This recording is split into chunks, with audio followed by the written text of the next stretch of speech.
کرتے فرماتے تھے پہلے شریعت کے احکام بیان کروں گا، وہ کرتے فرماتے اب طریقت کے احکام بیان کروں گا، اس کے بعد فرماتے اب حقیقت بیان کروں گا۔ معرفت کی باتیں کرتے لوگوں پہ وجد ہو جاتا، ہو کر کے باہو ہو جاتے تھے۔ جنازے اٹھتے تھے آپ کی مجلس سے، یعنی لوگ تاب نہیں لاتے تھے، اسی کیفیت میں انتقال ہو جاتا تھا۔ الدین اولیاء محبوب الہی فرماتے ہیں ایک غوث کا غلام، غوث اعظم کا غلام غوث اعظم کی خانقاہ میں جاتا ہے، دیکھتا ہے کہ غوث اعظم کی خانقاہ میں ایک شخص وہاں پر تڑپ رہا ہے، ہاتھ پاؤں ٹوٹے ہوئے۔ تو غوث اعظم سے عرض کرتا ہے غوث اعظم آپ کی بارگاہ میں آیا ہے، ہاتھ پاؤں ٹوٹے ہوئے ہیں، بڑی بری حالت میں ہے، اسے کیا ہوا، اس کی مدد فرمائیے۔ غوث اعظم فرماتے ہیں یہ ابدال ہے، ابدال، 3 ابدال میری خانقاہ کے اوپر پرواز کر رہے تھے، اڑ رہے تھے میری خانقاہ کے اوپر سے۔ مقام کیا تھا؟ ابدال تھا، ابدال میری خانقاہ کے اوپر پرواز کر رہے تھے۔ 2 ابدالوں نے دیکھا غوث اعظم کی خانقاہ ہے، ایک دائیں طرف چلا گیا، ایک بائیں طرف چلا گیا۔ اس نے کہا میں خود ولی ہوں، میں کیوں غوث کا ادب کروں، یہ وہ ابدال ہے، وہاں سے گرا میری خانقاہ میں، ہاتھ پاؤں ٹوٹے ہوئے ہیں۔ میں کہتا ہوں اڑنے والا ابدال غوث کی توہین کرے، اس کی یہ حالت ہے، زمین میں رینگنے والے کیڑے تو گستاخی کرے گا تو تیری کیا حالت ہو۔ رضی اللہ تعالیٰ عنہ فرماتے میں تو قیامت میں بھی اتنی دیر جنت میں نہیں جاؤں گا جب تک سارے مرید نہ ساتھ چلے جائیں۔ فرماتے قیامت کے روز میں اس وقت تک قدم نہیں اٹھاؤں گا جب تک کہ اپنے سارے مریدوں کو داخل جنت نہ کروا لو۔ فرمایا مجھے اپنے رب کے عزت و جلال کی قسم میرا قدم اس وقت تک جنت کو نہیں اٹھے گا جب تک میں اپنے سارے مریدوں کو جنت میں داخل نہ کروا لوں۔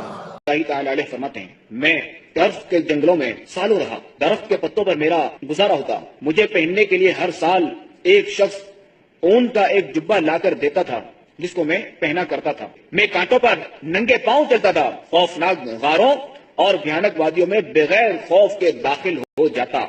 نبی الاسلام کی تو یہ تعلیمات ہی نہیں ہے۔ خدا کا نام ہے اگر یہ آپ نے بزرگوں کی بزرگی بچانی ہے تو یہ جھوٹ بولنا چھوڑیں، یہ حرام ہے اس طرح کرنا۔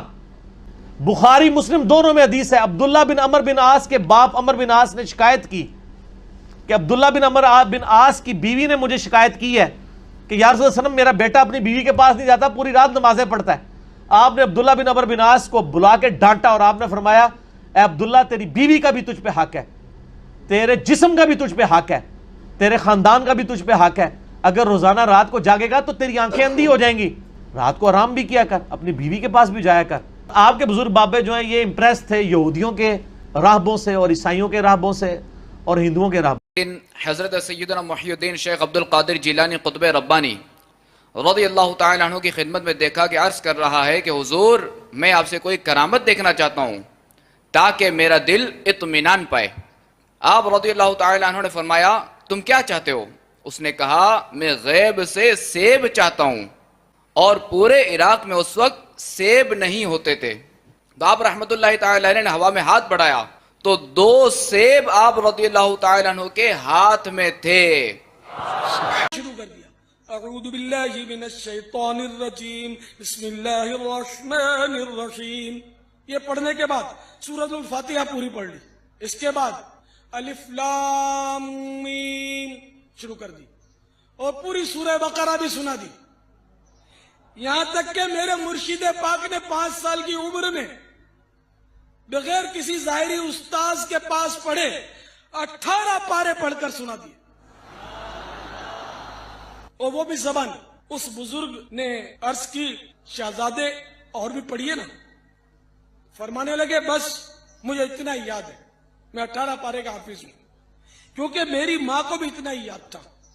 جب میں اپنی ماں کے پیٹ میں تھا اس وقت میری ماں جب پڑھا کرتی تھی تو میں نے سن کر یاد کر لیا تھا۔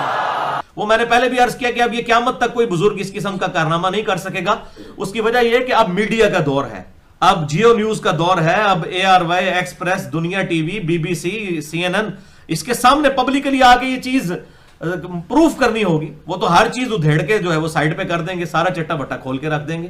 تو اس حوالے سے یہ سب کی سب چیزیں جھوٹ پہ چل رہی تھی، اس لیے اب آپ کو آج کل کوئی ایسے واقعات نہیں نظر آئیں گے، ورنہ دعویٰ تو ہے نا جی ہر وقت اللہ کے اولیاء سے، آپ اولیاء بھی ان کے لیے اس قسم کے کرتب دکھانے والے لوگ رہ گئے جی، دنیا خالی نہیں ہوتی تو ہونتے آمن اولیاء سامنے ہونتے ضرورت ہے زیادہ، اب تو لوگ قرآن و سنت پڑھ پڑھ کے ان کے بقول گمراہ ہو رہے ہیں، تو اس وقت تو زیادہ ضرورت ہے کہ یہ لوگ سامنے آئے اور کرتب کر کے لوگوں کو دکھائیں. لیکن یہ بسم اللہ کریں، قرآن شریف پڑھیں. استاد صاحب نے کہا پڑھو بسم اللہ الرحمن الرحیم. حضرت نے 14 اور ایک روایت کے مطابق 18 پارے زبانی سنا دیے.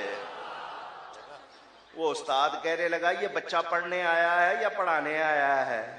ہیں؟ ماں بھیج رہی ہے بسم اللہ کراؤ، اس کو 18 پارے یاد ہے. ادھر بچہ کہہ رہا تھا استاد جی پہلا پڑھا ہوا تو سن لو. پیغام بھیجا ماں کے پاس، یہ ماجرا کیا ہے؟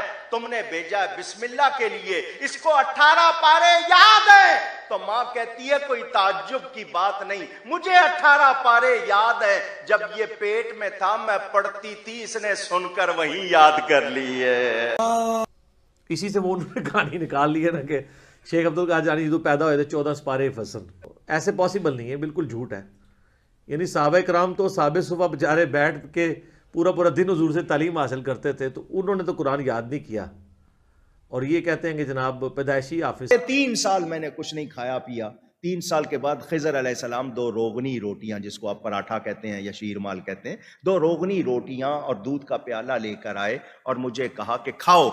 تو غوث پاک فرماتے ہیں میں نے کہہ دیا میں نے اللہ کے لیے کھانا پینا چھوڑ دیا ہے. تو خضر علیہ السلام نے کہا مجھے اللہ ہی نے بھیجا ہے، اللہ ہی نے بھیجا ہے. تو غوث پاک نے فرمایا اگر رب نے بھیجا تو وہ کہے گا تو کھاؤں گا.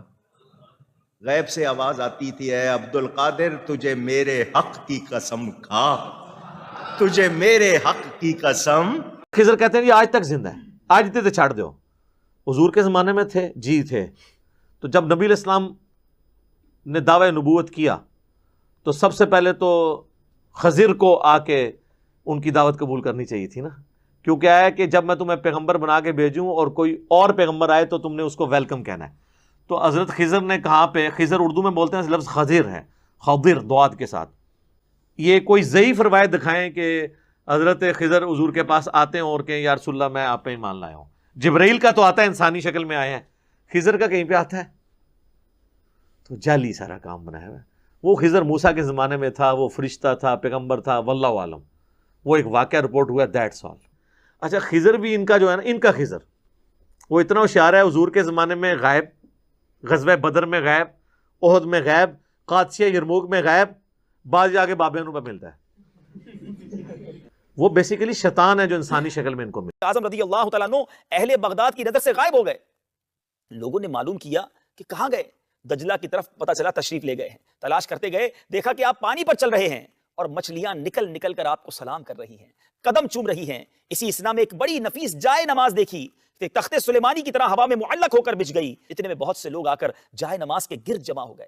ظہر کا وقت تھا، تکبیر ہوئی، حضور امام ہوئے، نماز قائم ہوئی. جب آپ تکبیر کہتے تو حاملان عرش اٹھانے والے فرشتے آپ کے ساتھ تکبیر کہتے. جب آپ تسبیح پڑھتے تو 7 آسمان کے فرشتے آپ کے ساتھ تسبیح پڑھتے. اور جب سمع اللہ لمن حمدہ کہتے تو آپ کے لبوں سے سبز رنگ کا نور نکل کر آسمان کی طرف جاتا. کہانیاں اتنی بڑی کہانی ہے. اور میرے بھائیوں میں نے آپ لوگوں کو کئی بار بتایا کہ حضرت معاویہ رضی اللہ تعالیٰ عنہ جب حضرت عمر کے دور میں گورنر بنے تو رومن امپائر کے ساتھ جنگیں جاری رہتی تھیں. تو وہ سمندروں میں ان کی بہت بڑی یعنی آرمی موجود تھی، بڑے بڑے بحری جہاز تھے. تو حضرت معاویہ نے حضرت عمر کو خط لکھا کہ آپ مجھے اجازت دیں میں بھی ایک بحری بیڑا تیار کروں. تو حضرت عمر نے کہا بھئی میں تمہیں اجازت دیں، میں یعنی اپنے ساتھیوں کی لائف سٹیک پہ لگا کے، رسک پہ لگا کے میں بحری بیڑا بنانے کی اجازت نہیں دوں گا. یعنی صحابہ کرام کے تو کہیں دماغ میں نہیں سن کہ بابے سمندر تو ٹور بھی لیندے نے. احمد انہوں نے دسنا چاہ رہے ہیں کہ